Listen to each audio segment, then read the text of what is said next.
How to get rid of two-step verification on Roblox. Hello and welcome back to our channel. In this informative video presentation, I'll be demonstrating the steps to disable the two-step verification on Roblox. It's a straightforward process that you can easily follow. As you can observe, I am performing these steps on my computer, but you can also replicate them on your phone. Simply access the official Roblox website through a web browser instead of using the app. To begin, log into your Roblox account as normally you would. Once you are logged in, locate and click on the settings icon at the top right corner of the screen.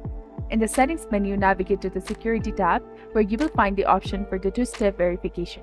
To disable it, select the two-step verification method you're using and uncheck the box.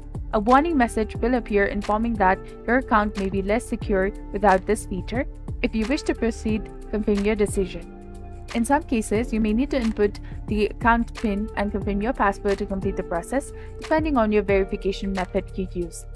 If you encounter any difficulties accessing your account due to the two-step verification, visit the Roblox help section at the help.roblox.com. Contact the Roblox support by selecting Need More Help and provide details about your login issue. I trust that this guide has been helpful in assisting you with disabling two-step verification on Roblox. If you found this video useful, please consider liking and subscribing for more useful tips and tutorials. Thank you for your viewership and support. See you in the next one.